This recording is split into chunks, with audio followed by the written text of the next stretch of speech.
దోస్తులు అందరూ బాగున్నారా? అందరూ బాగుండాలి, అందులో నేను కూడా ఉండాలి. ఈరోజు మంచి కూరతో మీ ముందరకు వచ్చా. బెండకాయ మునక్కాయ పులుసు ఈజీ ప్రాసెస్లో.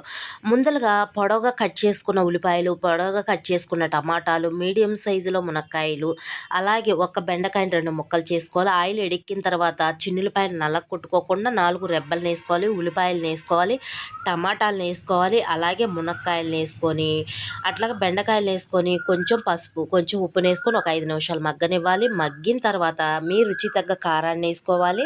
ఎంత పులుసు తింటారో అంత పులుసుని వేసుకోవాలి. అలాగే కొంచెం వెంగవని, అలాగే కొంచెం బెల్లం ముక్కని, అట్లాగే కొంచెం పుదీనా కొత్తిమీర వేసుకొని అట్లాగే ఒక 5 నిమిషాల పాటు బాగా ఉడికిన తర్వాత మెత్తగా అవ్వకుండా చూసుకోండి. ముక్కగా ఉండేలా పులుసు బాగా మగ్గేలా చూసుకోండి. వేడి వేడి అన్నంలో మునక్కాయ బెండకాయ పులుసు వేసుకొని తింటే సూపర్ రెసిపీ అబ్బా. మీకు కానీ నచ్చినట్టయితే ట్రై చేయండి. నచ్చితే సబ్స్క్రైబ్ చేసుకోండి. Okay, bye bye.